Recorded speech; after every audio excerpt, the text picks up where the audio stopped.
أعوذ بالله من الشيطان الرجيم بسم الله الرحمن الرحيم. السلام علیکم. سید عبدالمجید ندیم چینل میں آپ سب دوستوں کو خوش آمدید. 19 اپریل سے 1985 جامع مسجد شیخ آباد پشاور میں مشرک کی نجات کے موضوع پر حضرت علامہ سید عبدالمجید ندیم شاہ صاحب خطاب فرما رہے ہیں، تو آئیے ہم سب مل کر حضرت شاہ صاحب کا یہ بیان سنتے ہیں.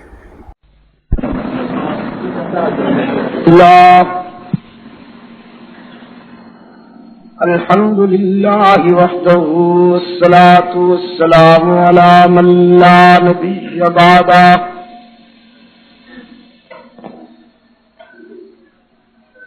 وعلى آله وأصحابه الذين أوفوا عهده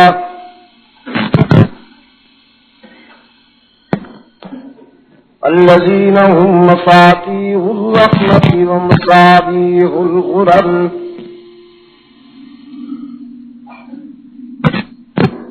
أعوذ بالله من الشيطان الرجيم. بسم الله الرحمن الرحيم.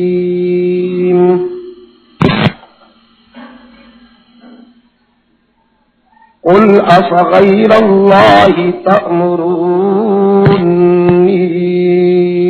أعبد أيها الجاهلون.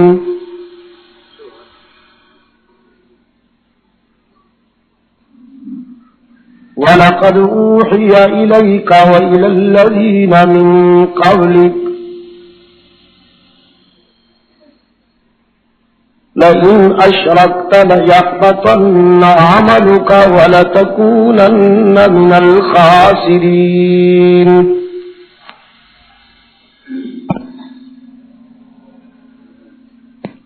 بل الله فاعبد وكن من الشاكرين.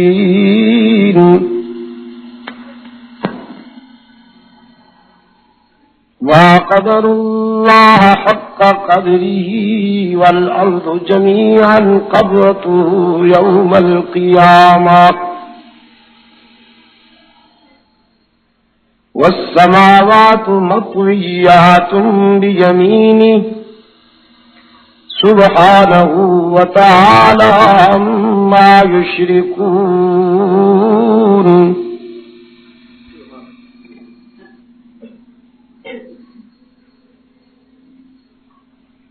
يا أيها الناس ضرب مثل فاستمعوا له.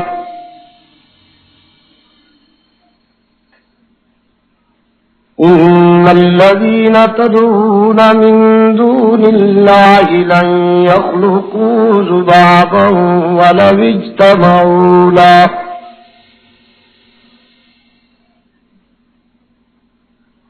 وإن يسلبهم الذباب شيئا لا يستنقذوه منه ضعف الطالب والمطلوب.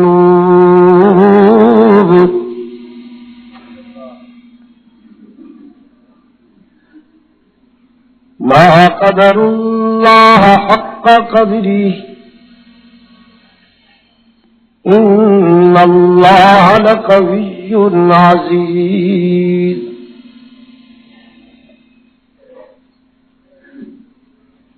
الله يصطفي من الملائكة رسلا ومن الناس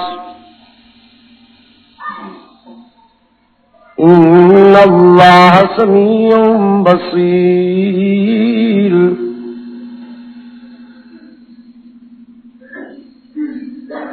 يعلم ما بين أيديهم وما خلفهم وإلى الله ترجع الأمور. يا أيها الذين آمنوا اركعوا واسجدوا واعبدوا ربكم وافعلوا الخير لعلكم تفلحون.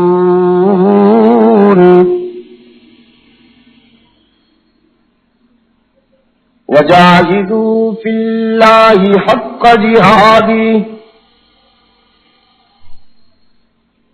واجتباكم وما جعل عليكم في الدين من حرج ملة أبيكم إبراهيم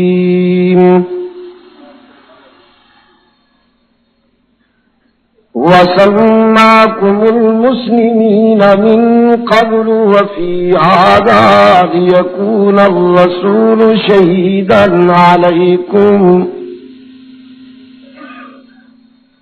وتكونوا شهداء على الناس فأقيموا الصلاة وآتوا الزكاة واعتصموا بالله هو مولاكم فنعم المولى ونعم النصير صدق الله مولانا العظيم وصدق رسوله النبي الأمي الكريم ونحن على ذلك لمن الشاهدين والشاكرين والحمد لله رب العالمين.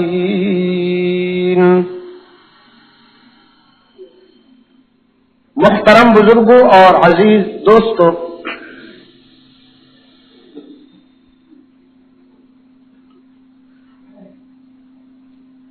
آج 19 اپریل 1984 کو 85 کو ہم یہاں جمعہ کی نشست میں دعوت و تبلیغ کی نسبت سے جمع ہیں پشاور میں، اور کتاب اللہ سے جو حصہ میں نے ابھی آپ کے سامنے تلاوت کیا، اس میں رسول اللہ صلی اللہ علیہ وسلم نے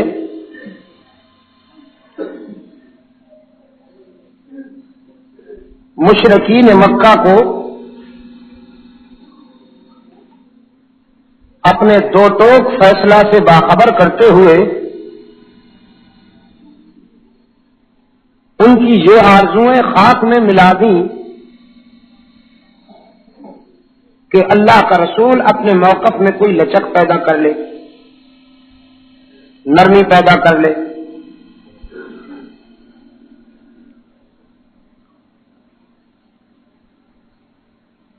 دعوت و تبلیغ کا آغاز کرتے ہی رحمت عالم صلی اللہ علیہ وسلم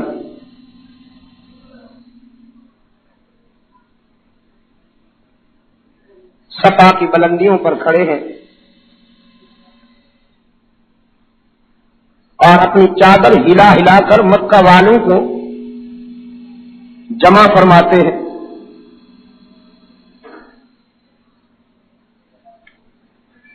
اس دور میں جو چادر ہلاتا تھا لوگ یہ سمجھتے تھے کہ کوئی اہم بات کہنے والا ہے، جمع ہو جاتے تھے.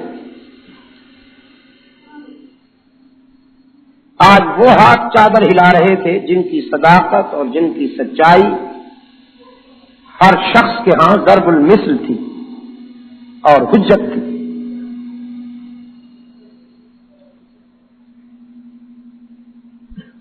مرد عورت، بچے بوڑھے جوان، پورا مکہ کھنچ کے آیا سرکار دو عالم صلی اللہ علیہ وسلم کے سامنے. ایک عظیم اجتماع ہو گیا. سب سے پہلا جو سوال تھا اللہ کے رسول صلی اللہ علیہ وسلم نے جو ان سے کیا وہ یہ تھا کہ میں نے تم نے 40 سالہ زندگی کے شب و روز گزارے ہیں، آج اپنے آپ کو عوامی عدالت میں پیش کرتے ہوئے میں تم سے پوچھتا ہوں کہ تم نے مجھے کیسا پایا؟ حل وجدتمونی صادقا او کاذبا، تم نے مجھے سچا پایا ہے یا اس کے برعکس؟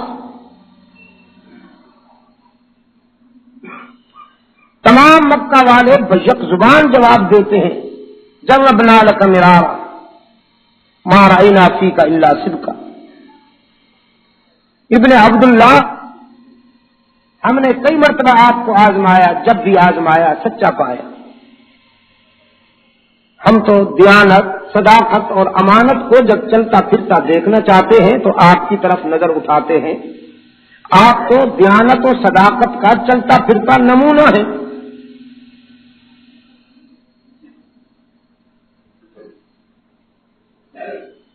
مکہ والوں نے یہ تبصرہ کر کے کوئی احسان نہیں کیا،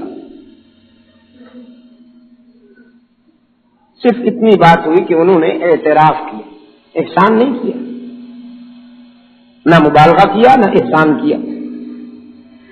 اس لیے کہ رسول اللہ صلی اللہ علیہ وسلم کے زندگی کے تمام مراحل ان کے سامنے تھے، بچپن بھی ان کے سامنے تھا، لڑکپن بھی ان کے سامنے تھا، جوانی بھی ان کے سامنے تھی، اور سرکار دو عالم صلی اللہ علیہ وسلم کو اللہ نے بچپن ہی سے، پیدا ہوتے ہی عدل، انصاف، دیانت اور سچائی اور اخلاق حسنہ کے وہ جوہر عطا کیے تھے کہ ہر شخص دیکھتا تو حیران ہو جاتا کہ اخلاق حسنہ کا یہ معیار اس سے پہلے کبھی ان کی نگاہوں کے سامنے نہیں آیا تھا۔ حضرت حلیمہ سعدیہ جن کا دودھ پیا ہے سرکار دو عالم صلی اللہ علیہ وسلم نے، وہ اللہ کے رسول صلی اللہ علیہ وسلم کی خدمت میں حاضر ہوئیں کہ جب آپ صلی اللہ علیہ وسلم مسند رسالت پر تشریف فرما تھے، بہت ضعیف ہو چکی تھی، بہت بوڑھی ہو چکی تھی۔ یہ خوش قسمتی ہے حضرت حلیمہ کی کہ اس نے اللہ کے محبوب کو رسول اللہ کی حیثیت سے دیکھا ہے۔ یہ وہ سعادت ہے کہ جو حضور اکرم صلی اللہ علیہ وسلم کی سگی والدہ سیدہ آمنہ کو نصیب نہ ہو سکی۔ حاضر ہوئی، رحمت عالم صلی اللہ علیہ وسلم نے بڑی عزت اور تکریم کے ساتھ اپنی رضائی ماں کو بٹھایا، خیر خیریت پوچھی۔ جناب حلیم عرض کرتی ہیں، اللہ کے رسول، ایک سوال میرے ذہن میں کئی دنوں سے مچل رہا ہے، وہ آج پوچھ لوں کہ جب آپ میرا دودھ پیا کرتے تھے تو ہمیشہ دائیں حصے سے دودھ پیتے تھے، کوشش بھی کرتی تو کبھی آپ نے بائیں حصے سے دودھ قبول نہیں فرمایا تھا، حالانکہ آپ تو بچے تھے، ایسا کیوں ہوا؟ رحمت للعالمین صلی اللہ علیہ وسلم نے فرمایا، حلیمہ، اسی زمانے میں تیرا ایک اور بیٹا بھی میرے ساتھ دودھ پی رہا تھا، سگا بیٹا، تو اللہ کی منشا یہ ہوئی کہ میں دائیں حصے سے دودھ پیا کروں، وہ بائیں حصے سے پیا کرے، تو دایاں حصہ میرے لیے مخصوص ہو گیا تھا، بایاں حصہ تیرے اس سگے بیٹے کے لیے مخصوص ہو گیا تھا۔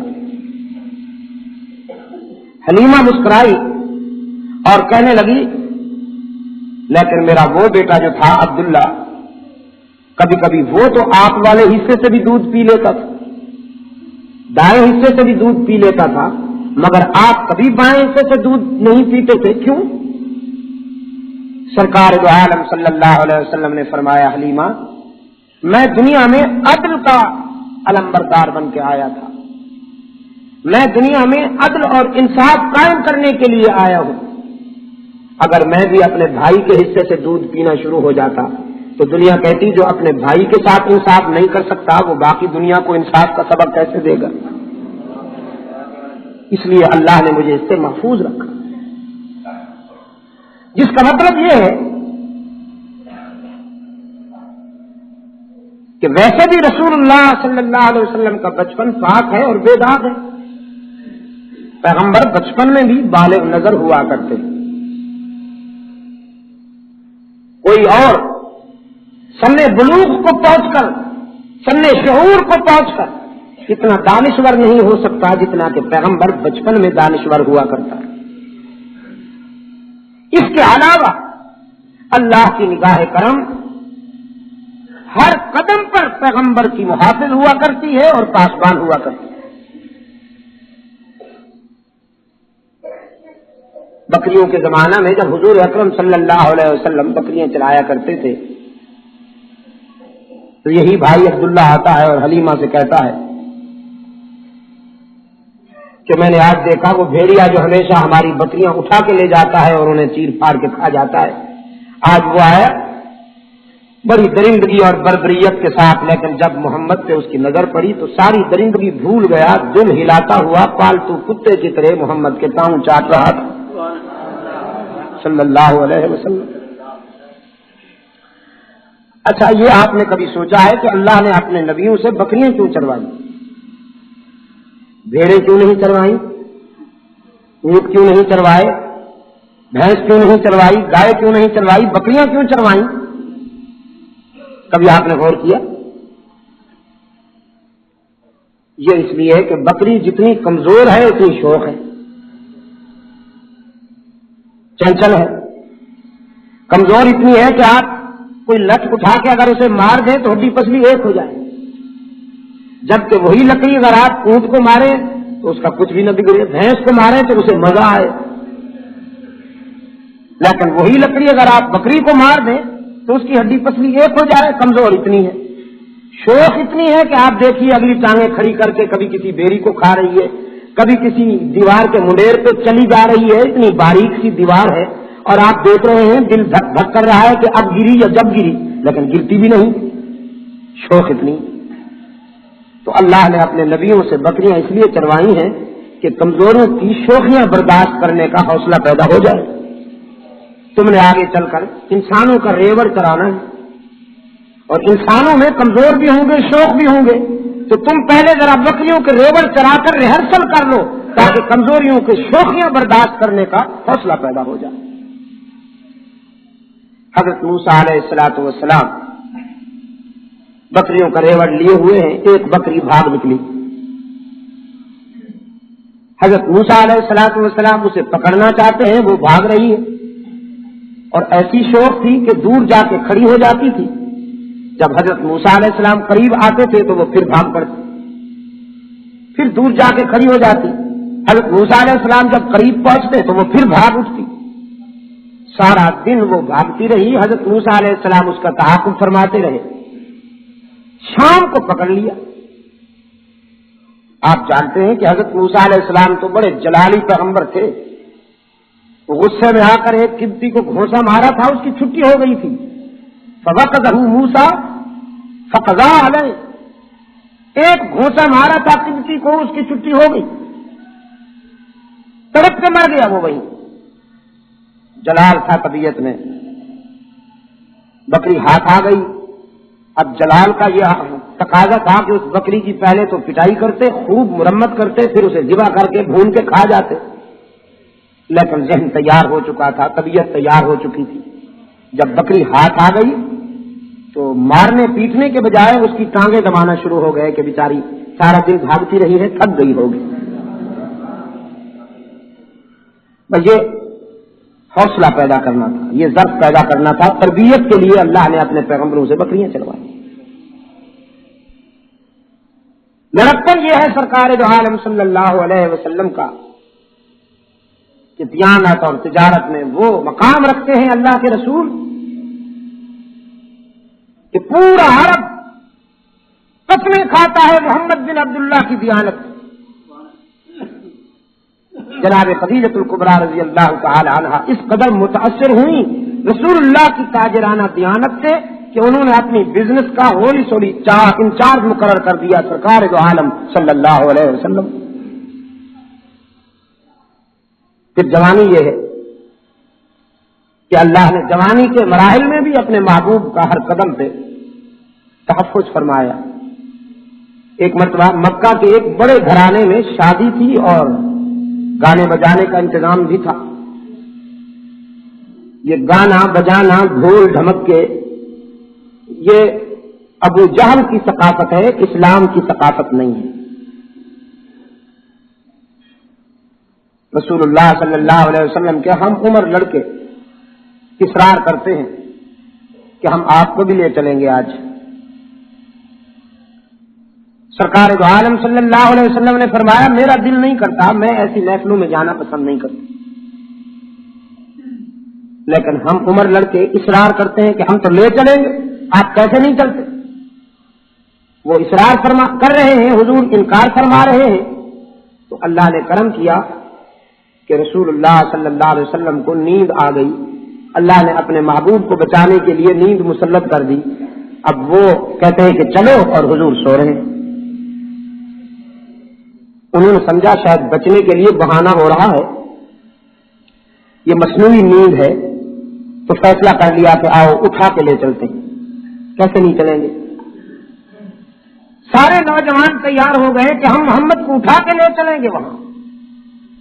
حضور اکرم صلی اللہ علیہ وسلم نے فرمایا اللہ نے کرم کیا، میرا ویٹ اتنا بڑھا دیا، میرا وزن اتنا بڑھا دیا کہ سارے نوجوان مل کے بھی کوشش کرتے ہیں تو مجھے ہلا بھی نہ سکے، جائے کہ وہ اٹھا کے لے چلتے ہلا بھی نہ سکے. اور اس طرح اللہ نے اپنے محبوب کی حفاظت فرمائی اور ایسی محفل میں نہ جانے دیا کہ جہاں انسانی اخلاق کے خلاف کوئی بات ہونے والی تھی. یہ باتیں میں نے آپ کے سامنے اس لیے عرض کی ہیں کہ رسول اللہ صلی اللہ علیہ وسلم کی دیانت، آپ صلی اللہ علیہ وسلم کی اخلاقی عظمت اور آپ کی شرافت کا جو مکہ والوں نے اعتراض کیا تو کوئی احسان نہیں کیا، نہ مبالغہ کیا، نہ احسان کیا. صرف اتنی بات ہوئی کہ انہوں نے حقیقت کا اعتراف کر لیا کہ ہم نے آپ کو جب بھی آزمایا سچا پایا. اب سرکار دو عالم صلی اللہ علیہ وسلم فرماتے ہیں جب تم میری دیانت، میری صداقت اور میری امانت کے قائل ہو اور معترف ہو تو اب یہ بتاؤ، اگر میں یہ کہوں کہ صفا کے پیچھے، اس پہاڑی کے پیچھے کوئی دشمن حملہ آور ہوا چاہتا ہے تو یہ مان لو گے؟ یہ بڑی عجیب بات تھی، بلکہ سیاسی بات تھی. ایک دوسرے کی طرف دیکھنے لگے مکہ کے لیڈر کہ قبائل سے ہمارے تو بڑے اچھے تعلقات ہیں، ہماری داخلہ اور خارجہ پالیسی بڑی مضبوط ہے، آج کسی میں یہ جرأت تو نہیں ہے کہ وہ ہم پہ حملہ کر سکے. لیکن اللہ کے رسول صلی اللہ علیہ وسلم فرماتے ہیں اگر میں کہوں تو مان لو گے. بیک زبان کہتے ہیں مکہ والے، اگرچہ یہ مشکل ہے، آج کسی قبیلے میں یہ جرأت نہیں کہ وہ ہم پہ حملہ کر سکے، لیکن اگر آپ کہیں گے تو ماننا پڑے گا، اس لیے کہ یہ زبان ہی ایسی ہے کہ اس سے کبھی جھوٹ نکلا ہی نہیں. اور زیادہ قریب کر لیا اللہ کے رسول صلی اللہ علیہ وسلم. یہ باتیں میں آپ کو اس لیے عرض کر رہا ہوں کہ ایک حق و صداقت کے داعی اور مبلغ کے لیے اخلاقی معیار کیا ہونا چاہیے. اب سرکار دو عالم صلی اللہ علیہ وسلم نے فرمایا ایک دشمن تم پہ حملہ آور ہو اور جارحیت و بربریت کا مظاہرہ کرتے ہوئے تمہاری آبادیوں کو کھنڈرات کر دے، تمہارے بچوں کو یتیم بنا دے، تمہاری بہنوں اور بیویوں کے سر پہ چادریں چھین لے، تمہارے خون کے دریا بہا دے، تمہاری لاشوں کے انبار لگا دے، یہ بھی بہت بڑا نقصان ہے. لیکن اس سے کہیں زیادہ نقصان یہ ہے کہ تم ہر جائی فن اختیار کرتے ہو، اللہ کے ساتھ دوسروں کو شریک بناتے ہو، یہ اس سے بھی زیادہ ہولناک نتائج سامنے لائے گا. تو میں اس لیے تمہارے سامنے کھڑا ہوا ہوں کہ تمہیں یکجائی بنا دوں، تمہیں اللہ کے ساتھ وفا کرنے کا سلیقہ سکھا دوں. اللہ کو اس طرح مانو جیسے ماننے کا حق ہے. اب مکہ والے مزید حیرت کے ساتھ ایک دوسرے کی طرف دیکھتے ہیں اور کہتے ہیں ہم تو مانتے ہیں اللہ کے گھر کا طواف بھی کرتے ہیں، اللہ کو سجدے بھی کرتے ہیں، اللہ کے نام کی چیزیں بھی تقسیم کرتے ہیں، ملت ابراہیمی کے ہم نام لیوا ہیں. کیا آپ کو معلوم ہے مکہ والے جو تھے اپنے آپ کو ملت ابراہیمی سے منسوب کرتے تھے. کہیں آپ کا یہ خیال ہو کہ وہ خود کو کافر کہتے تھے اور مشرکین مکہ کہلاتے تھے؟ نہیں نہیں نہیں، وہ کہتے تھے ہم ابراہیمی ملت ہیں. آپ سمجھے کہ نہیں؟ اللہ کو بھی مانتے تھے، اپنے بچوں کا نام بھی عبداللہ عبد الرحمان رکھتے تھے. حضور اکرم صلی اللہ علیہ وسلم کے والد کا کیا نام ہے؟ حضرت عبداللہ. تو یہ زمانہ اسلام سے پہلے رکھا گیا نا. حضور اکرم صلی اللہ علیہ وسلم نے 40 سال کے بعد اعلان نبوت فرمایا اور عبداللہ تو حضور سے بھی پہلے پتہ نہیں کتنا عرصہ پیدا ہوئے. تو یہ زمانہ اسلام سے سال پہلے کا رکھا ہوا نام ہے اور نام عبداللہ ہے. اس کا مطلب یہ ہے کہ وہ اللہ کو بھی مانتے تھے، اپنے بچوں پر نام بھی اللہ کی نسبت سے رکھتے تھے، چیزیں بھی تقسیم کرتے تھے اللہ کے نام کی. قرآن کریم میں اس سلسلے میں بڑی وضاحت کے ساتھ ذکر ہوا. فرمایا وَجَعَلُوا لِلَّهِ مِمَّا ذَرَأَ مِنَ الْحَرْثِ وَالْأَنْعَامِ نَصِيبًا وَجَعَلُوا لِلَّهِ مِمَّا ذَرَأَ مِنَ الْحَرْثِ وَالْأَنْعَامِ نَصِيبًا اپنی کھیتیوں اور اپنے مویشیوں میں سے ایک حصہ نکال لیا کرتے تھے علیحدہ، ایک حصہ نکال کر علیحدہ رکھ دیا کرتے تھے اور کچھ حصے نکال کر علیحدہ رکھ دیا کرتے تھے. پھر کہتے تھے ھذا للہ وھذا لشرکائنا، یہ رب کے لیے، یہ سب کے لیے، یہ اللہ کے لیے، یہ اللہ کے پیاروں کے لیے. فقالوا ھذا للہ، پھر کہا کرتے تھے یہ اللہ کے لیے ہے، وھذا لشرکائنا، اور یہ ہمارے بزرگوں کے لیے. رب العالمین کو ان کی یہ تقسیم اتنی ناپسند آئی، حق تعالیٰ نے فرمایا ہم تمہارے اس حصے کو بھی تمہارے منہ پہ مارتے ہیں، ہمیں وہ حصہ نہیں چاہیے، ہمیں وہ تقسیم نہیں چاہیے جس میں دوسروں کا نام شامل ہو جائے. فرمایا فقالوا ھذا للہ بزعمہم، یہ ان کے خیال میں تقسیم صحیح ہوگی، لیکن رب العالمین نے فرمایا ہم یہ تقسیم برداشت نہیں کرتے، ہمیں تو کھرے دوست چاہیے ہمیں. لیکن الہ العالمین وہ جو انہوں نے دوسرے حصے نکالے ہیں وہ بھی تیرے دشمنوں کے لیے تو نہیں نکالے، تیرے پیاروں کے لیے نکالے ہیں. آج بھی کہتے ہیں بیمار لوگ آج بھی کہتے ہیں ہم کوئی اللہ کے دشمنوں کا سجدہ تو نہیں کرتے، اللہ کے پیاروں کا سجدہ کرتے ہیں. ہم یہ 11ویں 12ویں 14ویں 7ویں اللہ کے دشمنوں کے نام پر تو تقسیم نہیں کرتے، ہم بھی تو اللہ کے پیاروں کے نام پہ تقسیم کرتے ہیں. نذرانے اور منتیں اللہ کے دشمنوں کی تو نہیں دیتے، اللہ کے پیاروں کی دیتے. اور قرآن کریم نے یہی سمجھایا پیاروں کو ہر بات میں شامل نہیں کیا جاتا. کیوں پشاور کے دوستوں، پیاروں کو ہر بات میں تو شامل نہیں کیا جاتا، یا کیا جاتا؟ بھائی اگر کوئی قاضی صاحب نکاح پڑھا رہے ہوں اور ہونے والی منکوحہ خاتون سے کہیں مسمات فلاں بنت فلاں ہم تیرا نکاح بغیر اتنے حقمار فلاں آدمی سے فلاں ابن فلاں سے کروا رہے ہیں، تجھے یہ منظور ہے؟ اور وہ لڑکی کا ہاں یہ بھی منظور ہے، اس کا پیارا بھائی بھی منظور ہے، اس کا پیارا دوست بھی منظور ہے، اس کے پیارے پیارے بھی منظور ہے. آپ کے خیال میں کوئی ایسا وسیع الظرف نوجوان ہے جو اس جنس کو بیوی بنا کے گھر لے آئے؟ میرا خیال ہے نہیں، کوئی برداشت نہیں کرتا. کہ پیارے اپنی جگہ، لیکن یہاں تو نہیں شامل ہو سکتے نا. یہ انسان بال و براز کا مجسمہ قطرہ ناپاک سے بنا، جسے ذرا چھیڑو تو گند ہی گند نکلتا ہے.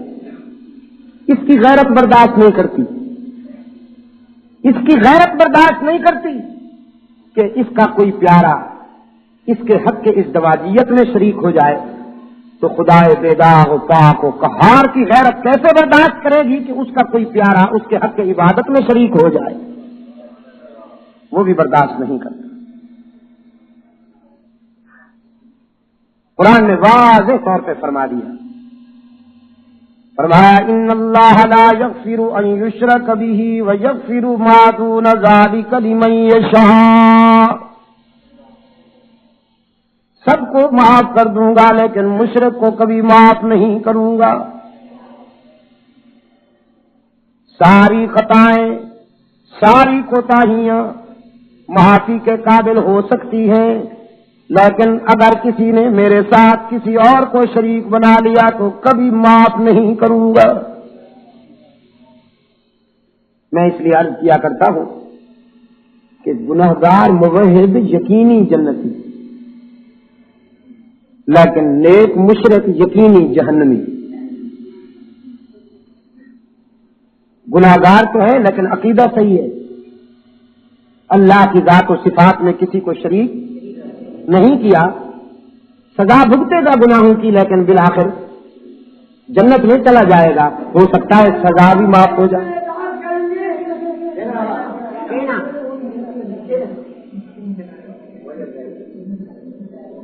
ہو سکتا ہے کہ سزا بھی نہ ملے. کیا کریں؟ ہو سکتا ہے کہ سزا بھی نہ ملے. گناہگار کو اللہ تعالیٰ معاف کرنے والا ہے نا، معاف کرنے والا ہے. عقیدہ صحیح ہے موحد مشرک نہیں ہے لیکن گناہگار ہو گیا، نمازوں میں کوتاہی ہو گئی، حج نہیں کیا توفیق کے باوجود، زکوٰۃ نہیں دے سکا، اور اس طرح کی چھوٹی موٹی کوتاہیاں ہو گئی. اللہ کے سامنے کھڑے ہو کے کہہ دے الہ العالمین میں تیری عبادت کا حق کہاں ادا کر سکتا ہوں؟ تیری عبادت کا حق تو پیغمبر بھی کہتے ہیں ما عبدنا کا حق کا عبادت ہے. الہ العالمین میں تیری عبادت کا کیسے حق ادا کر سکتا ہوں؟ گناہگار تو ہوں لیکن رب العالمین دیکھ لے میری جبین پر تیرے سوا کسی اور کے سجدے کا داغ نہیں ہے.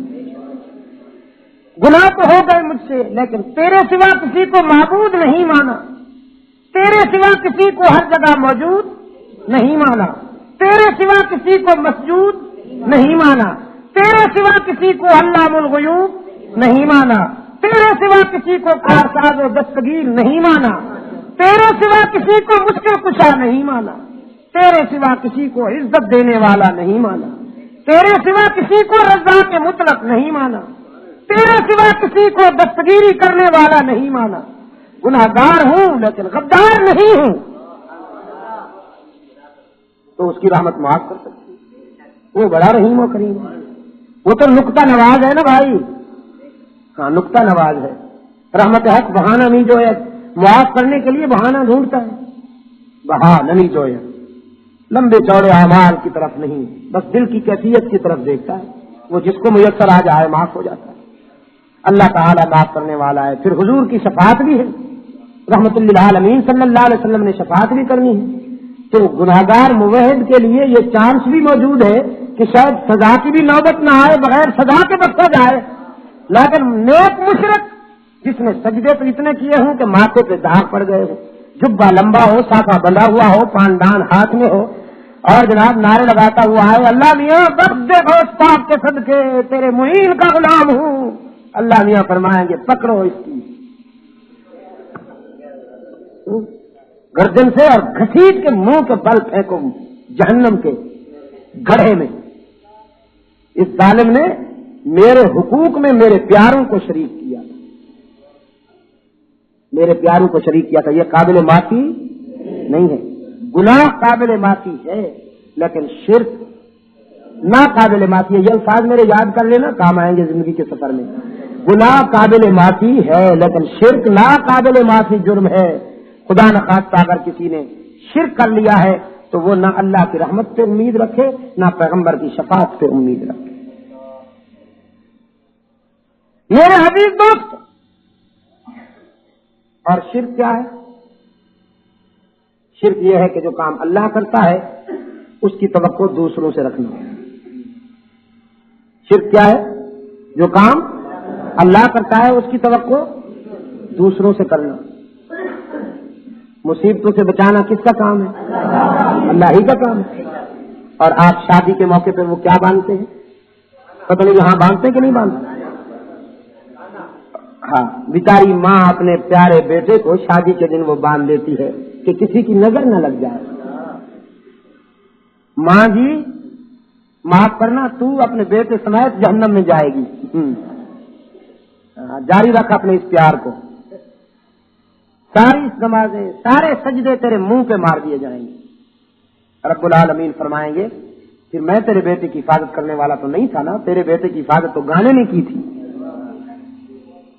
شادیاں دوسروں کی بھی تو ہوتی ہیں نا، انگریزوں کی بھی ہوتی ہیں، پوری دنیا میں ہوتی ہیں، یہودیوں کو بھی ہوتی ہیں. ان کی شادیاں بغیر گانے کے ہو جاتی ہیں، ان کو کوئی نظر نہیں لگتی. لیکن مسلمان بس ایسا ہے کہ اس بیچارے کو کبھی کسی نظر سے ڈر ہے، کبھی کسی دشمن کا ڈر ہے، کبھی مڈیر سے کوا بولنا شروع ہو جائے تو ارشاد ہوتا ہے مہمان آ رہے ہیں، یعنی کوا عالم غیب بن گئے. جوتا الٹا ہوا پڑا ہو تو ارشاد ہوتا ہے کہ یہ کہیں تیاری ہو رہی ہے، یعنی جوتے کو پتہ چل گیا کہ یہ تیاری ہو رہی ہے. یہ شرک کی چھوٹی چھوٹی باتیں بڑی بڑی ہلاکتوں کے ساتھ ہماری زندگی میں گھس گئی ہیں.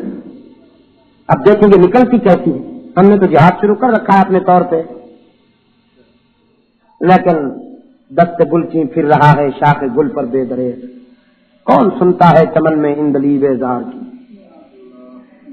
سرکار دو عالم صلی اللہ علیہ وسلم کے سامنے مکہ والے کہتے ہیں ہم تو مانتے ہیں اللہ،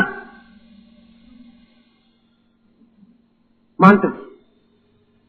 قرآن پاک نے فرمایا وَلَئِن سَأَلْتَهُم مَّنْ خَلَقَ السَّمَاوَاتِ وَالْأَرْضَ.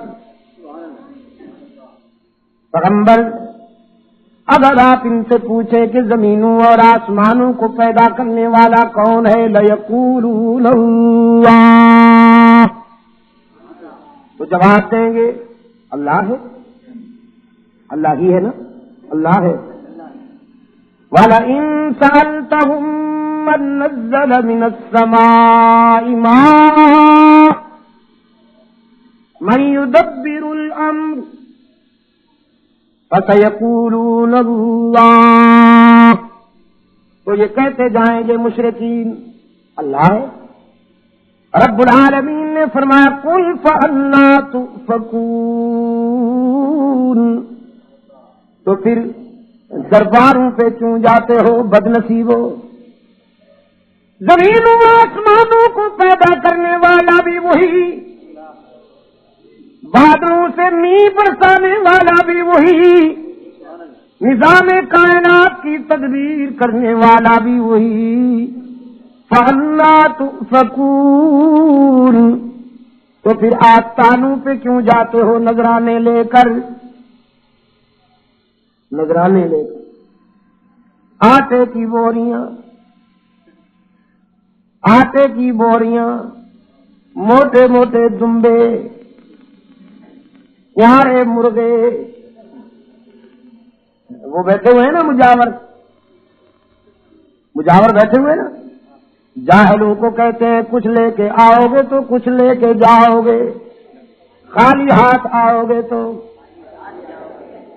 خالی ہاتھ جاؤ گے. مشرکین مکہ کہنے لگے ہم وہاں اس لیے جاتے ہیں لِيُقَرِّبُونَا إِلَى اللَّهِ زُلْفَىٰ، کہ یہ ہمیں اللہ کے قریب کر دیتے ہیں. ہم گناہگار ہیں، ہماری سنتا نہیں، ان کی ٹھکراتا نہیں، ہماری ان کے آگے، ان کی خدا کے آگے. جینے کے بغیر تو آدمی مکان پہ بھی نہیں چڑھ سکتا، چپراسی کے بغیر تو افسر سے بھی ملاقات نہیں ہوتی. تو مجاور برادری، وہ فنکار، انٹرنیشنل یتیم، انہوں نے ذہن بنا رکھا تھا جاہلوں کا، وہ ڈائریکٹ نہیں ملتا، انڈائریکٹ ملتا ہے. انڈائریکٹ، تم ہمیں خوش کرو ہم اسے خوش کریں گے. سرکار دو عالم صلی اللہ علیہ وسلم نے فرمایا بھٹک گئے ہو، ٹھوکر لگی ہے تمہیں، دھوکہ دیا گیا ہے تمہیں، مس گائیڈ کیا گیا ہے تمہیں بتایا گیا کہ وہ گناہگاروں کی سنتا نہیں، اور میں تمہیں یقین دلانے آیا ہوں کہ وہ کسی کو اپنے در سے ٹھکراتا نہیں. وہی تو ہے جس کے دروازے پہ ہر وقت صدا آتی ہے ادعونی استجب لکم، مجھے پکارا کرو، میں تمہاری دعا پکار سننے کے لیے ہر وقت تیار ہوا کرتا ہوں. لیکن الہ العالمین کس منہ سے تیرے در پہ آئے؟ دامن میں تو ایک بھی خوبی نہیں، ساری زندگی گناہوں میں گزار دی ہے، ساری زندگی بغاوت میں گزار دی ہے. شرم آتی ہے تیرے در پہ آتے ہوئے، حیا آتی ہے تیرے سامنے دامن پھیلاتے ہوئے. کس منہ سے تیرا نام لے؟ کتنی شفقت سے تسلی دی، فرمایا نبی عبادی انی انا الغفور الرحیم، میرے محبوب میرے گناہگار بندوں کو بتا دیجئے تمہارے گناہ بہت ہیں نا، میری رحمت کا بھی کوئی ٹھکانہ نہیں۔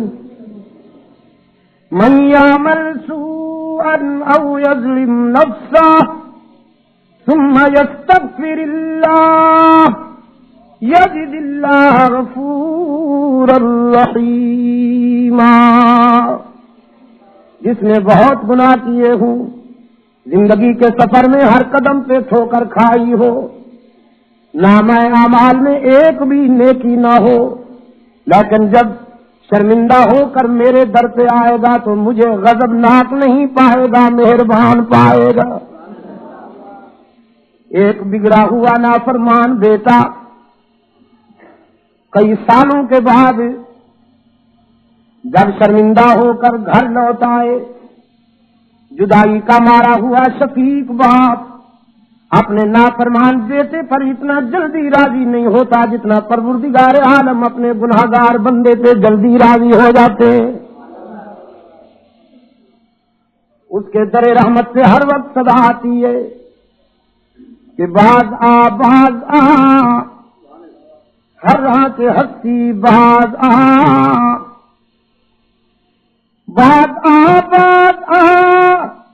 ہر راہ کے ہستی باز آ، گھر کا پھرو گبرو بت پیس، صد بار اگر توبہ شکستی باز آ،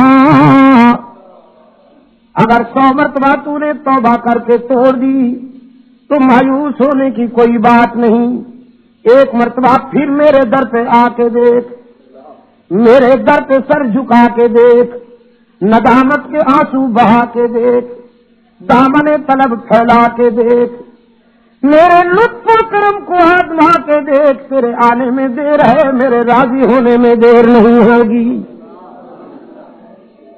پشاور والو، باقی جہاں جاؤ گے لوٹے جاؤ گے، باقی جہاں جاؤ گے لوٹے جاؤ گے۔ یہاں لوگوں نے دکانیں لگا رکھی ہیں، جھنڈیاں لہرا رکھی ہیں، چادریں چڑھا رکھی ہیں، بتیاں جلا رکھی ہیں، زلفیں بڑھا رکھی ہیں، اور کہتے ہیں کچھ لے کے آؤ گے تو کچھ لے کے جاؤ گے، خالی ہاتھ آؤ گے تو، لیکن یہی در ہے جہاں سے ہر وقت صدا آتی ہے، کچھ نہ لے کے آؤ سب کچھ لے کے جاؤ، خالی ہاتھ آؤ دامن بھر کے جاؤ۔ دکانیں بند ہو رہی ہیں کہ نہیں؟ جمعہ کے لیے نہیں، شرک و بدعت کی دکانیں، آپ نے سمجھا کہ باہر بازار کی دکانیں بند ہو رہی ہیں؟ شرک و بدعت کی دکانیں بند ہو رہی ہیں کہ نہیں؟ منڈیاں اجڑ رہی ہیں کہ نہیں؟ میرے آقا کے موقف نے، کملی والے کے پیغام نے، رحمت للعالمین کی صدائے دل نواز نے شرک و بدعت کی منڈیاں ویران کر دی کہ نہیں؟ کمائی کے اڈے ویران کر دیے کہ نہیں؟ بگڑ گئے مجاور، آنکھیں سرخ ہو گئی مجاوروں کی، وہ پرانے گدی نشین جن کی پانچوں گھی میں رہا کرتی تھی، جو قوم کے نذرانوں پہ پل پل کے بلڈوزر بن گئے تھے، جنہیں کوئی اونٹ اور گھوڑا بھی نہیں اٹھا سکتا تھا، اب ان کی تو آمدنی کلوز ہونے لگی۔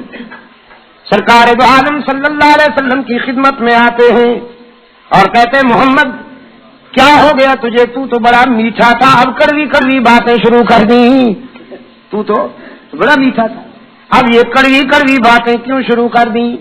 آئیے مل کے گزارا کرتے ہیں، کچھ ہم نرم ہوتے ہیں، کچھ آپ نرم ہو جائیے، ہم آپ کے اللہ کا اس طرح عبادت کرتے ہیں جیسے آپ کہیں گے، اور آپ ذرا ہمارے سالانہ میلے میں شرکت کر لیا کیجیے، یہ جو ہمارا عرس میلہ ہے اس میں ذرا شرکت کر لیجیے۔ اب ہم آپ کو کیا بتائیں، نذرانے ملتے ہیں، پورا سال انہیں پہ چلتا،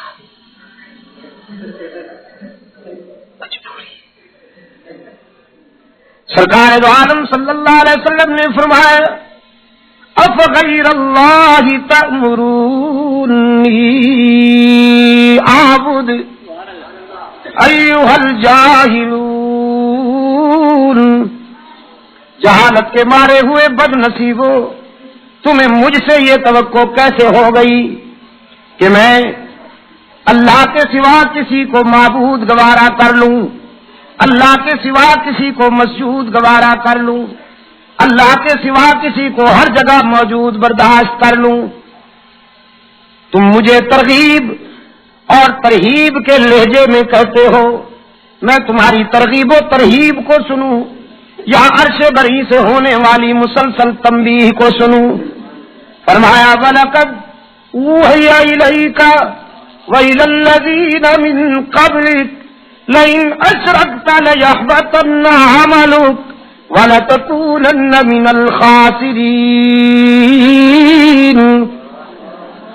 میرے پیغمبر، یہ بات آپ کو بھی ہم نے کہہ دی، آپ سے پہلے پیغمبروں کو بھی ہم نے یہی بات بتا دی کہ او میرے نبیوں، او میرے پیغمبروں، تم میرا نبی اور پیغمبر ہونے کے باوجود اگر تم نے بھی میرے ساتھ کسی کو شریک بنایا تو تم بھی میرے غضب سے نہیں بچ پاؤ گے۔ یہ نبی سے کہا جا رہا ہے، بس بدیگرہ سے رہتا ہے۔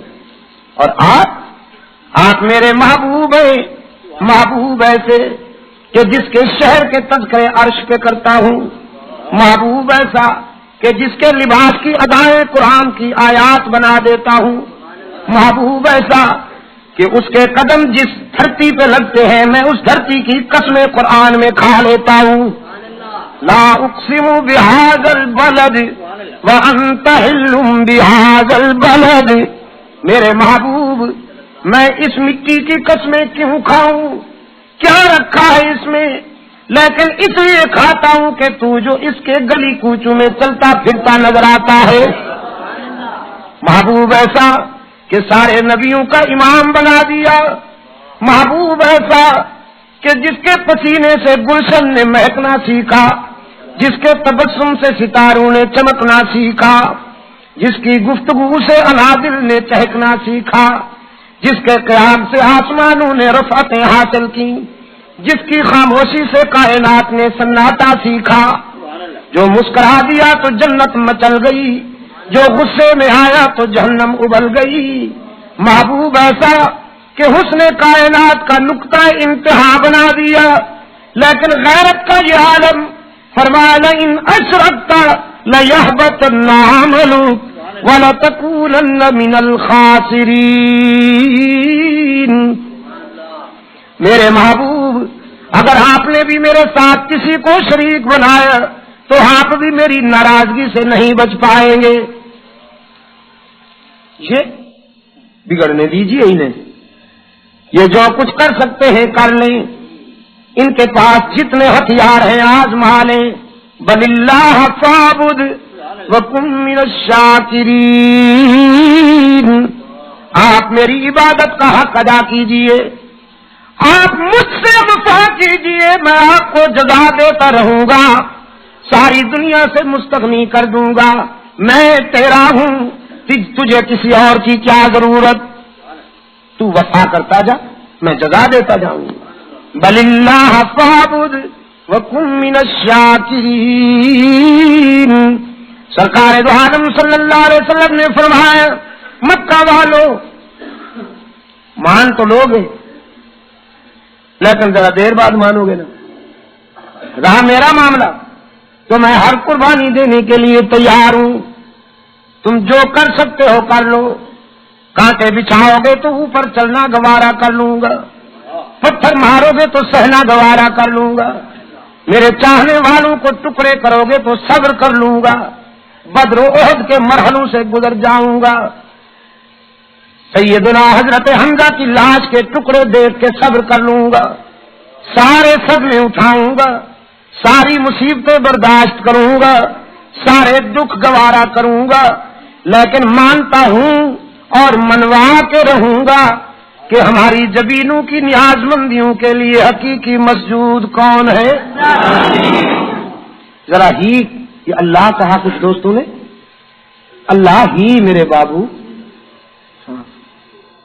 اللہ ہی ہماری جبین کی نیاز مندیوں کے لیے حقیقی مسجود کون ہے؟ ہاں، یہ ہی پہ زور دیجیے تاکہ بھی کے دروازے بند ہو جائیں۔ یہ کوئی انوکھی بات نہیں ہے کہ جو میں آپ سے کہلوا رہا ہوں، قرآن نماز کی ہر رکعت میں روزانہ کہلواتا ہے، ایاک نعبد و ایاک، معنی کیا ہے؟ ہم تیری ہی عبادت کرتے ہیں، اور نہیں مظاہرے کا صیغہ ہے نا، حال اور استقبال دونوں، ہم تیری ہی عبادت کرتے ہیں اور کرتے رہیں گے۔ اب بھی پرومس بھی ہے، فیوچر کے لیے وعدہ بھی ہے، اب بھی تیری عبادت کرتے ہیں اور آئندہ بھی کرتے رہیں گے۔ ہم تجھ سے ہی مدد مانگتے ہیں اور مانگتے رہیں گے۔ مسجد میں وہ بھی یہی کہتے ہیں،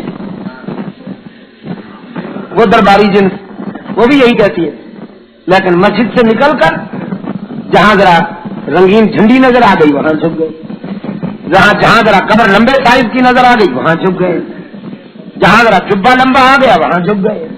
اکبر الہ آبادی نے کتنے درد سے کہا، فرمایا کہیں نخل مرکز کی چھاؤں میں سجدہ، کہیں مرنے والے کے پاؤں میں سجدہ، لیکن تدفین کے بعد جب دفن ہو جاتا ہے تو پھر سجدے شروع ہو جاتے ہیں، جب تک قبر میں نہیں اترتے اس وقت تک۔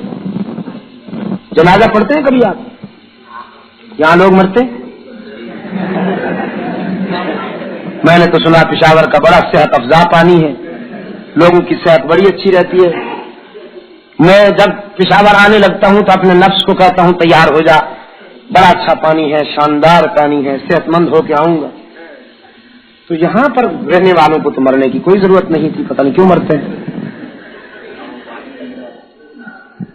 جنازہ تو پڑھتے ہوں گے آپ، وضو ہوتا ہے، کپڑے صاف ہوتے ہیں، جگہ پاک ہوتی ہے، امام ہوتا ہے، مقتدی ہوتے ہیں، تکبیر ہوتی ہے، تسبیح ہوتی ہے، ثنا ہوتی ہے، دعا ہوتی ہے، قیام ہوتا ہے، سجدہ ہوتا ہے۔ اچھا کچھ نے کہا ہاں،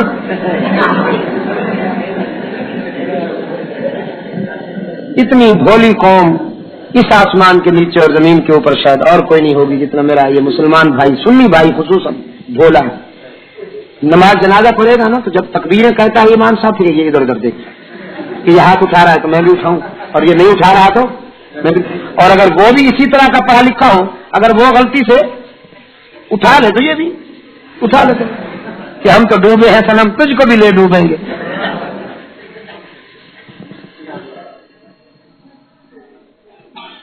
ایک جگہ نماز جنازہ کے لیے مسائل بتا رہے تھے مولانا صاحب کہ بھئی دیکھو اس میں اتنی تکبیریں ہیں اور اس میں اس طرح ہے، اس میں یہ ہے، اس میں وہ۔ پھر غصے میں آگے مولانا کہنے لگے تم اتنے جاہل ہو، تمہیں ہر یہ بتانا پڑتا ہے، یہ مسائل بھی بتانے کے ہیں، بولا تم کیسے مسلمان ہو، تمہیں نماز جنازہ کا بھی طریقہ نہیں آتا۔ ایک سادہ لو آدمی کہنے لگا مولانا یہ کبھی کبھی لوگ مرتا ہے پھر ہم کو جنازے کا طریقہ بھول جاتا ہے، روز مرے تو پھر ہم کو کیسے بھولتا ہے، نماز ہم روزانہ پڑھتا ہے ہمیں ٹھیک ٹھاک آتا ہے، یہ تو کبھی کبھی مرتا ہے تو پھر اس لیے ہم انسان ہے بھول جاتے ہیں۔ باقی تمام نمازوں میں نماز فرائض ہوں یا واجبات کی نمازیں ہوں یا سنن ہوں یا مستحب ہوں یا اوابین ہو یا توابین ہو یا اشراق ہو یا کسوف ہو یا خسوف ہو، مستحب کی نماز ہو، تمام نمازوں میں سجدہ ضروری ہے۔ اگر کسی نماز میں سجدہ رہ جائے تو نماز نہیں ہوتی، اور نماز جنازہ میں سجدہ ہو جائے تو نماز نہیں ہوتی۔ اس کی حکمت قابل غور ہے، کبھی آپ غور کریں تو مسئلہ حل ہو جائے۔ باقی تمام نمازوں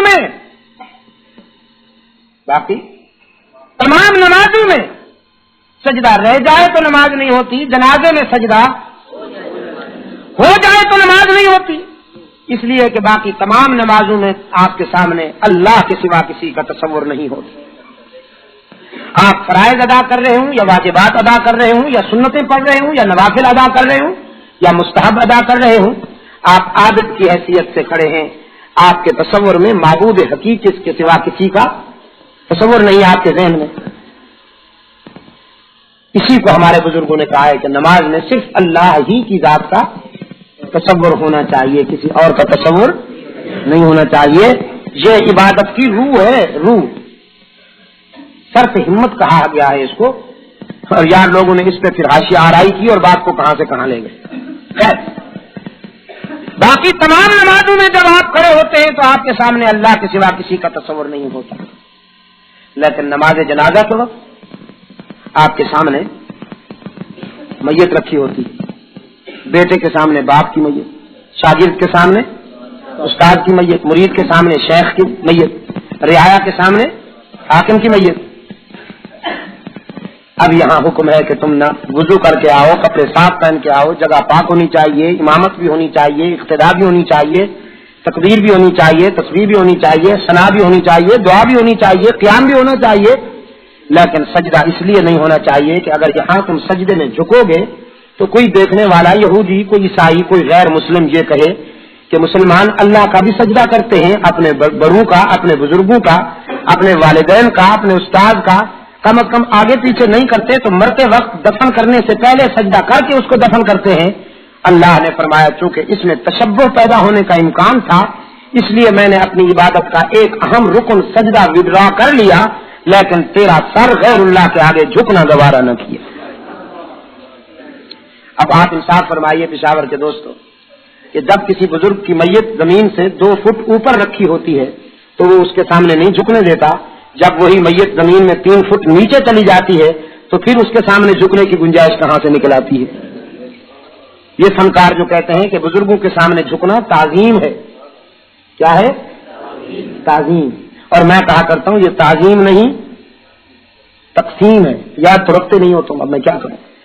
میرا جی چاہے تو ساری زندگی ایک ہی تقریر کرتا رہوں، رٹوا دوں، اتنا رٹوا دوں کہ ہر شخص کو ایک ایک جملہ یاد ہو جائے. غیر اللہ کے آگے سجدہ تعظیم نہیں، اللہ کے حق میں تقسیم ہے. یہ یاد رکھو گے نا؟ غیر اللہ کے آگے سجدہ یہ بزرگوں کی تعظیم نہیں، اللہ کے حق میں تقسیم ہے، جس کے بارے میں اکبر الہ آبادی کہتے ہیں. فرمایا ہو جس میں عبادت کا دھوکہ مخلوق کی وہ تعظیم نہ کر، ہو جس میں عبادت کا دھوکہ مخلوق کی وہ تعظیم نہ کر، جو خاص خدا کا حصہ ہے بندو میں اسے تقسیم نہ کر. سجدہ کس کا حق ہے؟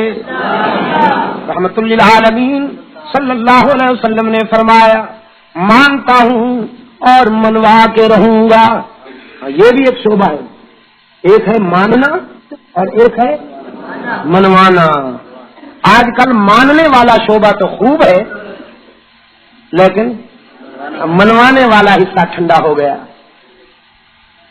میرے دوست کہتے ہیں اپنی بات چھوڑو نہیں، دوسرے کو چھیڑو نہیں. تجھ کو پرائی کیا پڑی، اپنی نبیڑ تو. رسک لینے کا حوصلہ نہیں ہے نا، کسی کو ناراض کرنے کا حوصلہ نہیں ہے کہ سب کو راضی رکھو. لیکن اسلام یہ نہیں کہتا. اسلام کہتا ہے کنواں صاف کرنا ہے تو پہلے کتے کی لاش نکال کے باہر پھینکو. کتے کی لاش اگر پڑی رہی قیامت تک بھی پانی کھینچتے رہو، کنواں پاک نہیں ہوگا. اقبال کہتا ہے نا سمجھ میں نقطہ توحید آ تو سکتا ہے، سمجھ میں نقطہ توحید آ تو سکتا ہے، تیرا دماغ ہو بت خانہ، تیرا دماغ جو بت خانہ ہو تو کیا کہیے.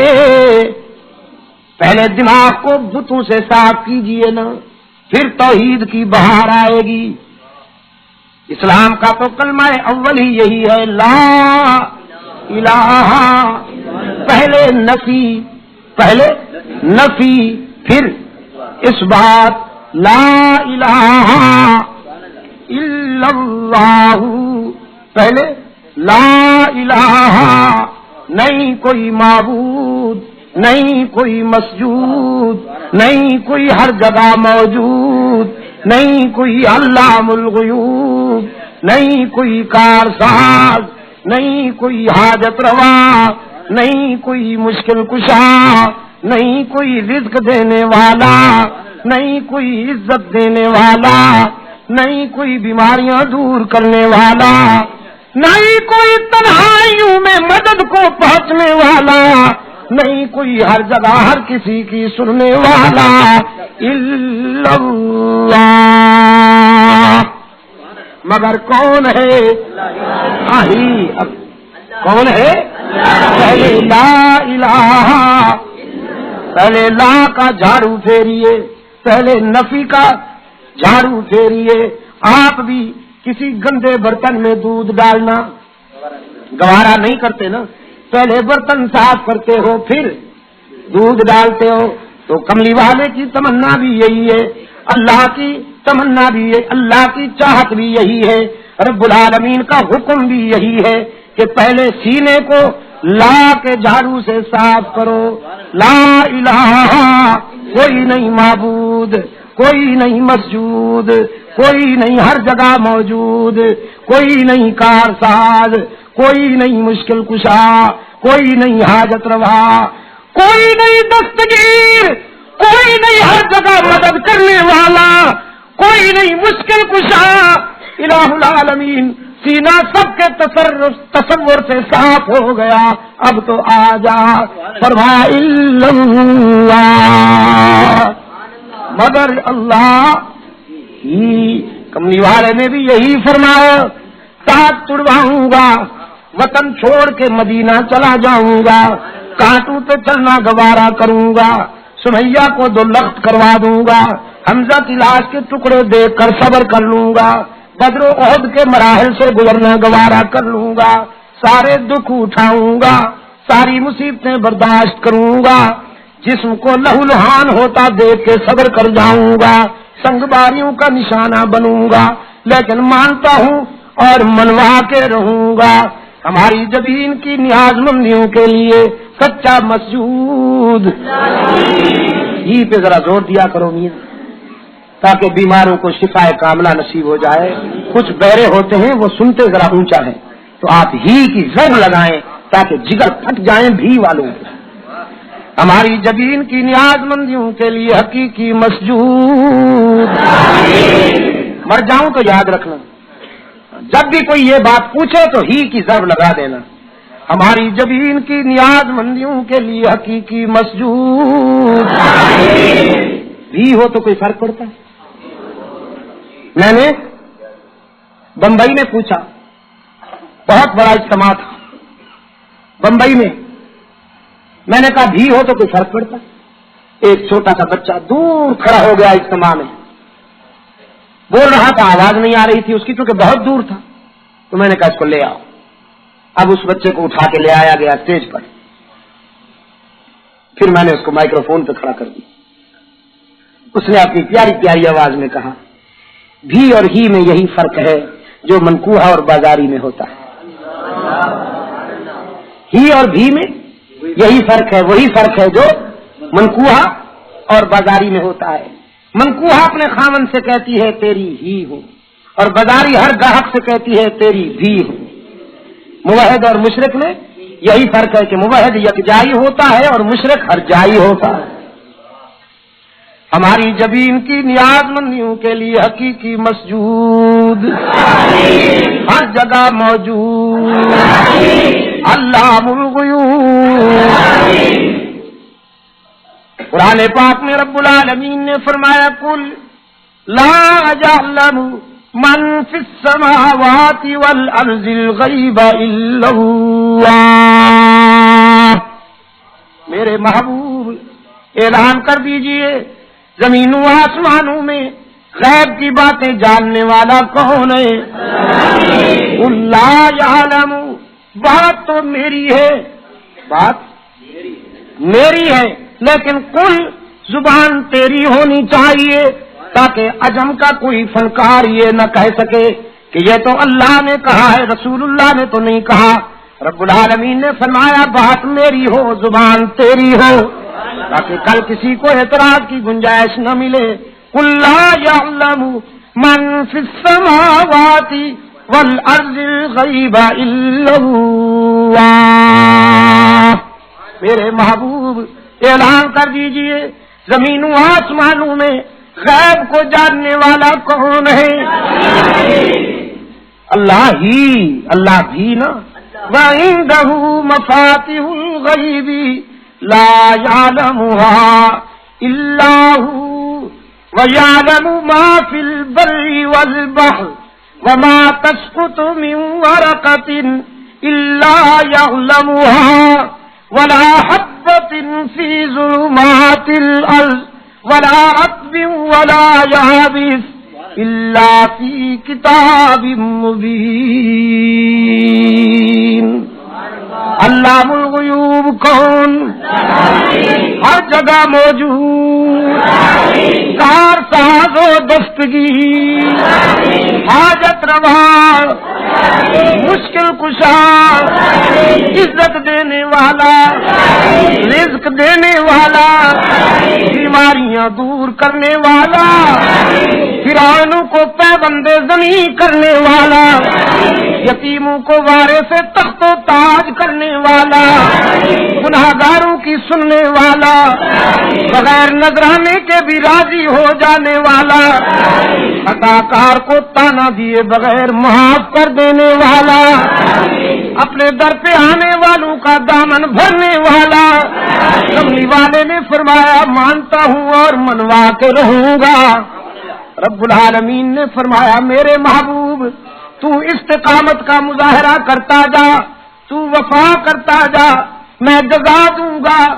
آج یہ نہیں مانتے پھر وقت آئے گا کہ قرائے عرض پہ میری وحدانیت گونجے گی اور تیری رسالت گونجے گی. یہ نہیں مانتے لیکن قرائے عرض کا ذرہ ذرہ مانے گا. دریاؤں سمندروں کے حشرات مانیں گے صحراؤں کے حشرات مانیں گے جنگلوں کے پتے درختوں کے پتے مانیں گے میری توحید کو بھی تیری رسالت کو بھی. تو بجا دیے گھڑی نے بجا دیے نا. تو آپ کا کیا ارشاد ہے حضرت؟ جاری رکھوں آپ کے صدقے جاؤ.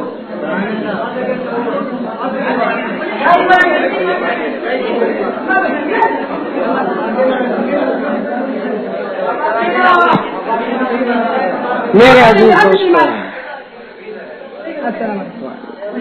رحمت اللہ علیکم.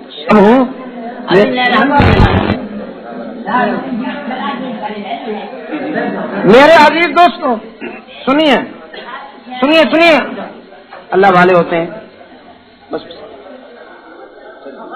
صبروں کرنے جی صبروں. شکر ہے یہ تھوڑی تھوڑی بھی آتی ہے ورنہ پتہ نہیں میرا کیا حشر ہو. عزیز دوستوں انشاءاللہ رات کو قصہ خانی میں قصہ خانی میں انشاءاللہ رات کو بات ہونی ہے اور دوست بھی انشاءاللہ پہنچ رہے ہیں. مولانا محمد عبدالشکور صاحب دین پوری ہماری جماعت کے صدر محترم ہیں برادر محترم ہیں میرے. ان سے صبح بات ہوئی وہ ملتان سے روانہ ہو چکے ہیں اللہ کے فضل سے. تو قصہ خانی میں انشاءاللہ قصہ خانی ہوگی. قصہ خانی میں قرآن خانی ہوگی. قصہ خانی میں قرآن خانی ہوگی. ہاں یہ میں نے ایک رسالہ لکھا ہے. پاکستان کی فضاؤں میں بہت سے جھوٹ بولے جاتے ہیں. ایک جھوٹ یہ بھی ہے کہ وسیع رسول و خلیفت ہو بلا فاصل حضرت صدیق اکبر اپنا حضرت علی المرتضیٰ ہے. حضرت علی المرتضیٰ رضی اللہ تعالیٰ عنہ چوتھے خلیفہ ہیں. حضور کے پہلے خلیفہ کون ہیں؟ حضرت صدیق اکبر جن کے لیے رسول اللہ صلی اللہ علیہ وسلم نے وصیت فرمائی کہ میرے بعد امت کی امامت ابو بکر کرے. اور حضور اکرم صلی اللہ علیہ وسلم کی مبارک زندگی میں حیات طیبہ میں صدیق اکبر نے اس امت کو کتنی نمازیں پڑھائیں؟ 17 نمازیں. جزاکم اللہ جزاکم اللہ جزاکم اللہ احسن الجزا. اس امت کو کتنی نمازیں پڑھائیں؟ 17 نمازیں پڑھائیں. تو وصی رسول و خلیفۃ بلا فصل کون ہے؟ ابو بکر صدیق. یہ میں نے یہ 16 صفحات کا ایک پمفلٹ ہے. سلسلہ نمبر 1 ہے خلفائے راشدین و اہل بیت اعظام اور صحابہ کرام کے تعارفی سلسلہ کا پہلا نقش. دوسرا نقش انشاءاللہ مراد رسول امام عدل و حریت سیدنا عمر فاروق رضی اللہ تعالیٰ عنہ وہ لکھا جا چکا ہے, اس وقت میرے بیگ میں موجود ہے, کتابت بھی ہو چکی ہے, اس کی پروف ریڈنگ کر رہا ہوں. انشاءاللہ وہ بھی ایک ہفتے تک چھپ کے آ جائے گا. سلسلہ نمبر 2 یہ جو دوست لینا چاہیں چند کاپیاں ہیں, مفتی صاحب سے آرام کے ساتھ لے لیجیے گا. مجلس تحفظ حقوق اہل سنت و جماعت جو ہے یہ اللہ کے فضل و کرم کے ساتھ اس وقت صداقتوں اور سچائیوں کا علم لے کر پوری دنیا میں اپنی آواز پہنچا رہا ہے. یہ پلیٹ فارم ہم نے فیصلہ کیا ہوا ہے کہ زندگی کے جو گنے چنے لمحات ہیں وہ حق و صداقت کی پاسداری میں انشاءاللہ گزاریں گے. ہم صحابہ کے دشمنوں کا بھی تعاقب جاری رکھیں گے, اہل بیت کے دشمنوں کا بھی تعاقب جاری رکھیں گے. منکرین ختم نبوت کے خلاف بھی ہمارا جہاد جاری رہے گا انشاءاللہ. اسی طرح پر آغا خانیوں کے خلاف بھی ہمارا جہاد جاری رہے گا, رضا خانیوں کے خلاف بھی ہمارا جہاد جاری رہے گا انشاءاللہ. جب تک ہم زندہ ہیں توحید کے مقابلے میں شرک, سنت کے مقابلے میں بدعت, ختم نبوت کے مقابلے میں انکار ختم نبوت اور انکار حدیث کا ہم گاڑی اس ملک میں انشاءاللہ نہیں چلنے دیں گے. میں نے رات بھی کہا تھا چاہے کچھ ہو جائے ہم شاہ اسماعیل شہید اور محمود الحسن کی روحوں سے بے وفائی نہیں کریں گے انشاءاللہ. اس ملک میں جو کچھ کہا جا رہا ہے, جو کچھ لکھا جا رہا ہے وہ اتنا دل آزار ہے کہ میرا دل شدید زخمی ہے. پچھلے دنوں ایک کتاب لے کر میں نے اسلام آباد پہنچا تھا. میں نے حکمرانوں کو دکھائی کہ ظالموں ڈوب مرو, تمہارے زمانے میں تمہارے دور میں یہ کتابیں لکھی جا رہی ہیں. اس کتاب میں لکھا ہوا تھا عثمان تو رسول کی بیٹیوں کے عاشق تھا اس لیے ایمان لایا. ہاں, اور یہ لکھا تھا اللہ یاز باللہ, میری زبان پہ نہیں آ سکتے وہ الفاظ, اتنے بےہودہ الفاظ. یقین فرمائیے کہ یہ خود جب انہوں نے میں نے باتیں دکھائی تو آنکھوں میں آنسو آ گئے مولوی صاحب کے, مچھ والے مولوی صاحب آنکھوں میں آنسو آ گئے.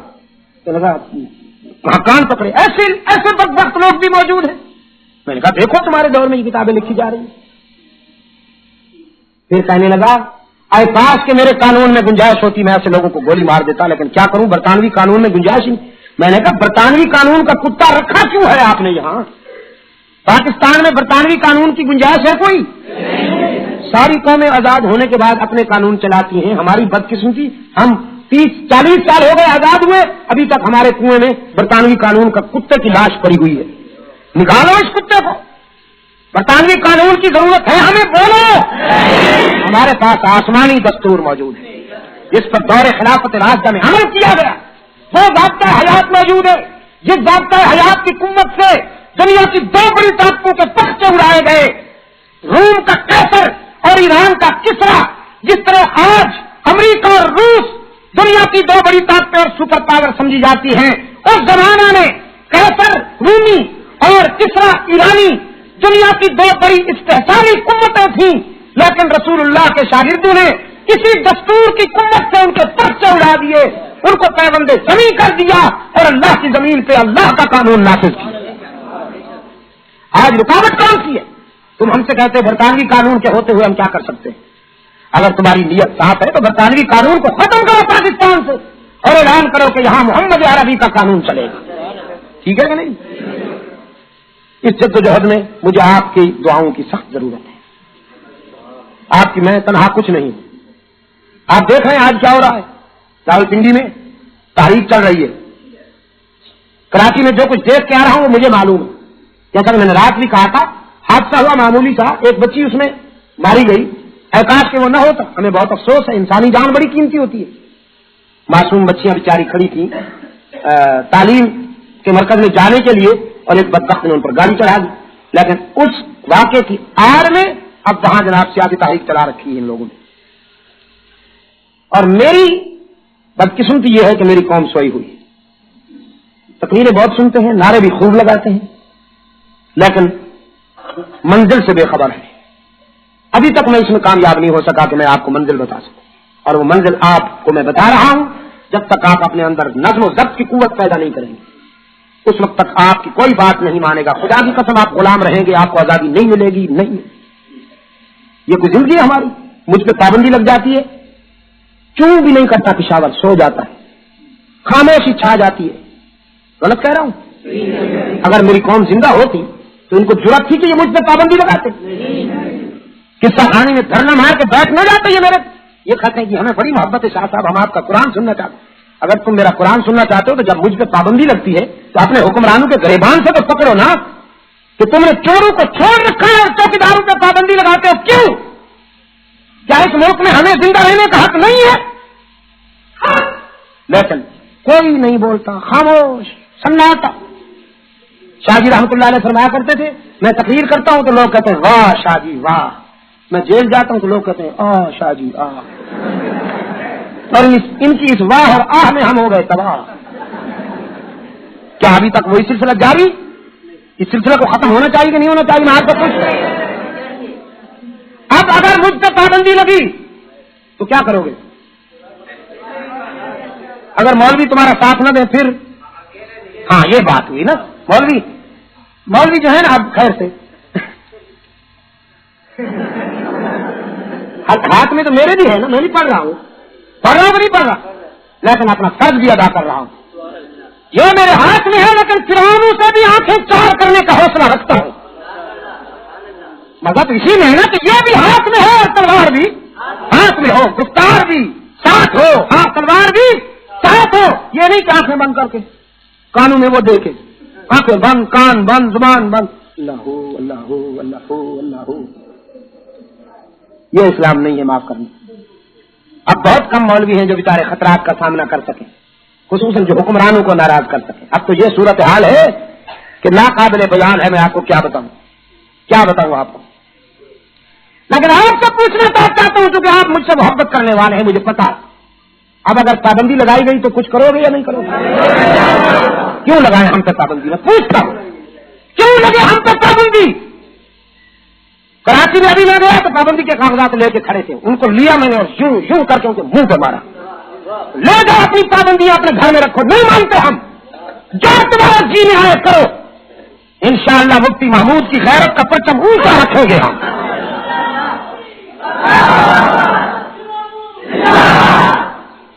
اس کے لیے مجھے آپ کی بیداری کی ضرورت ہے, نظم و ضبط اور طاقت کی ضرورت ہے, اور اس کے علاوہ میرے بیت المال کو آپ کے تعاون کی بھی ضرورت ہے. بیت المال میرا آپ کو یاد کر رہا ہے. وہ اس وقت ہم آزمائش میں, ابھی پچھلے دنوں کانفرنس کی ہے ڈیرہ اسماعیل خان میں. اب ہم انشاءاللہ کوئٹہ جا رہے ہیں زگری فتنے کے تعاقب کے لیے, اور اعلان کر رہا ہوں رات کو قصہ خانے میں بھی کروں گا. اب کوئٹہ میں اگر پابندی لگی ہم کوئی پابندی گوارا نہیں کریں گے, تمام پابندیوں کے تخت اڑائیں گے انشاءاللہ, اور باطل کے خلاف اپنی جدوجہد جاری رکھیں گے. اللہ جن کو توفیق دے وہ صحابہ کی عزت و ناموس کی حفاظت کے مشن میں ہمارے ساتھ تعاون بھی کریں. یہ بھی کرو گے یا نہیں؟ لوگوں کو ووٹ دیتے ہو, مجھے نوٹ تو دو نا, کہ نہیں دو گے؟ کون کون دے گا ذرا مجھے کھڑے ہو کے بتاؤ. نہیں ایسے نہیں. اچھا یا اللہ یہ سب چلو الحمدللہ, بس بیٹھ جاؤ. ہاں خوش کر دیا جزاک اللہ. میرے دشمن کو پتہ چل گیا کہ نہیں؟ ہاں تنہا نہیں ہوں, اللہ کے فضل و کرم سے تنہا نہیں ہوں انشاءاللہ. تو آ کے بعد جمعہ کے بعد ابھی کچھ نہیں کہتا. جمعہ کے بعد جب نماز ختم ہو جائے گی تو آپ اپنا فرض ادا کریں اور اپنا وعدہ پورا کریں. یہاں نماز کی تیاری, اذان ہوگی اور رات کو انشاءاللہ قصہ خانی میں قرآن خوانی ہوگی. وآخر دعوانا ان الحمدللہ رب العالمین. الحمدللہ وحدہ والصلاة والسلام علی من لا نبی بعدہ وعلى آله وأصحابه الذين أوفوا عهده الذين هم مفاتيح الرحمة ومصابيح الغرر. أما بعد فيا أيها الناس وحدوا الله فإن التوحيد رأس الطاعات واتقوا الله فإن التقوى ملاك الحسنات وعليكم بالسنة فإن السنة تهدي إلى الإطاعة ومن أطاع الله ورسوله فقد رشد واهتدى وإياكم والبدع فإن البدعة تهدي إلى المعصية ومن يعص الله ورسوله فقد ضل وغوى وعليكم بالصدق فإن الصدق ينجي والكذب يهلك وعليكم بالإحسان فإن الله يحب المحسنين ولا تقنطوا من رحمة الله فإنه أرحم الراحمين ولا تحبوا الدنيا فتكونوا من الخاسرين ألا وإن نفسا لن تموت حتى تستكمل رزقها فاتقوا الله وأجملوا في الطلب وتوكلوا عليه فإن الله يحب المتوكلين أعوذ بالله من الشيطان الرجيم بسم الله الرحمن الرحيم فقال ربكم ادعوني أستجب لكم إن الذين يستكبرون عن عبادتي سيدخلون جهنم داخرين بارك الله لي ولكم في القرآن العظيم ونفعني وإياكم بالآيات والذكر الحكيم إنه تعالى جواد كريم ملك بر رؤوف رحيم الحمد لله نحمده ونستعينه ونستغفره ونؤمن به ونتوكل عليه ونعوذ بالله من شرور أنفسنا ومن سيئات أعمالنا من يهده الله فلا مضل له ومن يضلل فلا هادي له ونشهد أن لا إله إلا الله وحده لا شريك له ونشهد أن سيدنا ومولانا محمدا عبده ورسوله المبعوث إلى الأسود والأحمر لتكميل مكارم الأخلاق اللهم صل على محمد وعلى آل محمد بعدد من صلى وصام وصل كذلك على جميع الأنبياء والمرسلين وعلى الملائكة المقربين وعلى عباد الله الصالحين خصوصا على سيد المتقين والأبرار صاحب النبي في الغار والمزار أفضل الصحابة بالتحقيق خليفة النبي بلا فصل إمامنا أبي بكر الصديق رضي الله تعالى عنه وعلى الناطق بالصواب والعادل بالكتاب إمامنا بالحق أمير المؤمنين عمر بن الخطاب رضي الله تعالى عنه وعلى كامل الحياء والإيمان الشهيد المظلوم حين قرأة القرآن إمامنا بالحق أمير المؤمنين عثمان بن عفان رضي الله تعالى عنه وعلى ابھی آپ حضرت علامہ سید عبد المجید ندیم شاہ صاحب رحمۃ اللہ علیہ کو سماعت فرما رہے تھے۔ آپ سب دوستوں سے گزارش ہے کہ ہمارے اس چینل کے ساتھ جڑے رہیں اور حضرت شاہ صاحب کے بیانات کو آگے بھی شیئر کرتے رہیں۔ آپ سب دوستوں کا بہت شکریہ۔ ملتے ہیں ایک نئی ویڈیو کے ساتھ، تب تک کے لیے اللہ حافظ۔ پاکستان پائندہ باد۔ صدق اللہ مولانا العظیم۔